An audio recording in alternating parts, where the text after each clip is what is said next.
O meu bom dia.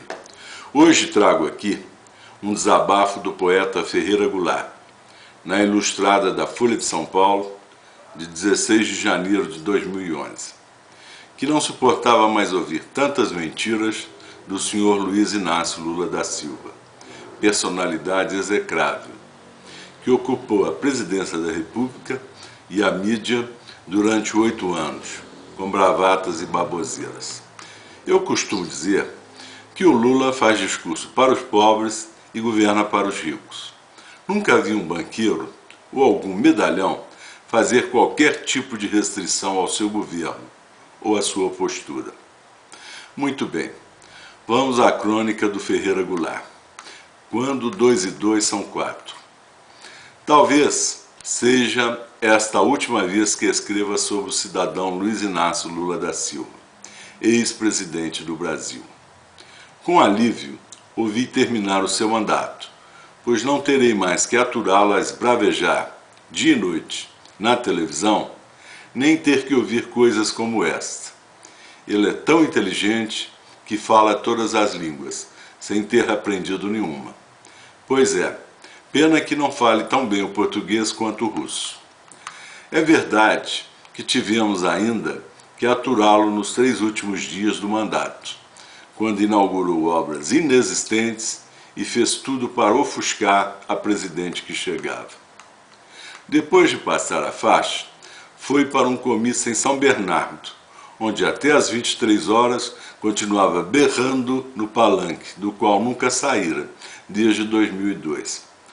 Aproveitou as últimas chances para exibir toda a sua pobreza intelectual, dizendo-se feliz por deixar o governo no momento em que os Estados Unidos, a Europa e o Japão estão em crise. Alguém precisa alertá-lo para o fato de que a crise naqueles países atinge, sobretudo, os trabalhadores. Destituído de senso crítico, atribui a si mesmo o mérito de ter evitado que a crise atingisse o Brasil.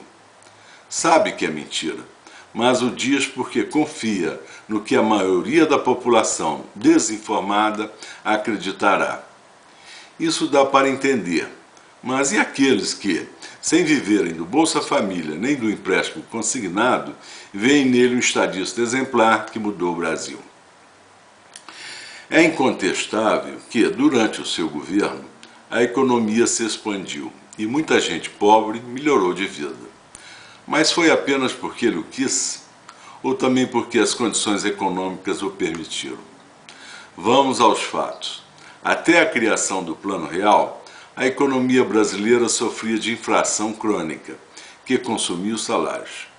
Qual foi a atitude de Lula ante o Plano Real? Combateu ferozmente, afirmando que se tratava de uma medida eleitoreira para durar 3 meses.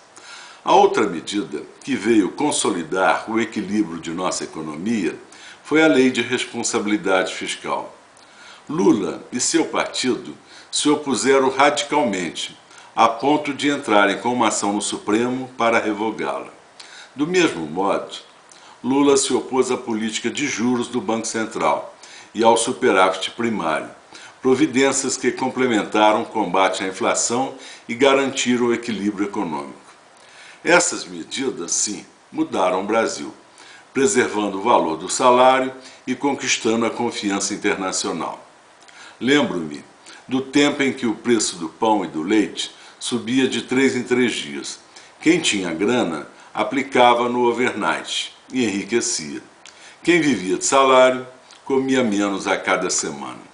Se dependesse de Lula e seu partido, nenhuma daquelas medidas teria sido aplicadas e o Brasil que ele viria a presidir seria o da inflação galopante e do desequilíbrio financeiro. Teria então achado fácil governar? Após 3 tentativas frustradas de eleger-se presidente, abandonou o discurso radical e virou Lulinha Paz e Amor. Ao deixar o governo, com mais de 80% de aprovação, afirmou que é fácil governar o Brasil. Basta fazer o óbvio. Claro, quem conta a comida pronta e a mesa posta, é só sentar-se e comer o almoço que os outros prepararam.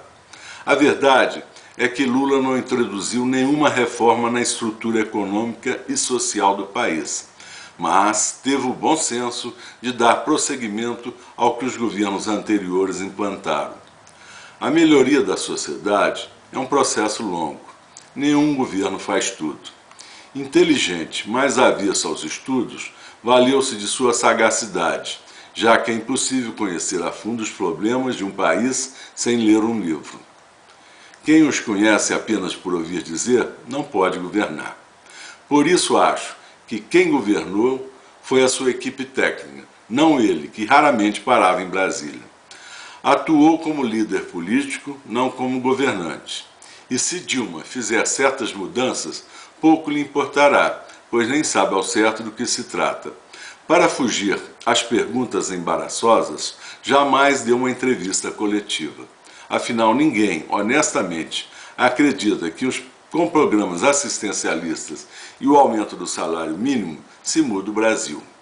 O tempo se encarregará de pôr as coisas no seu devido lugar. O presidente Emílio Garrastazu Médici também obteve, em 1974, 82% de aprovação. Muito obrigado.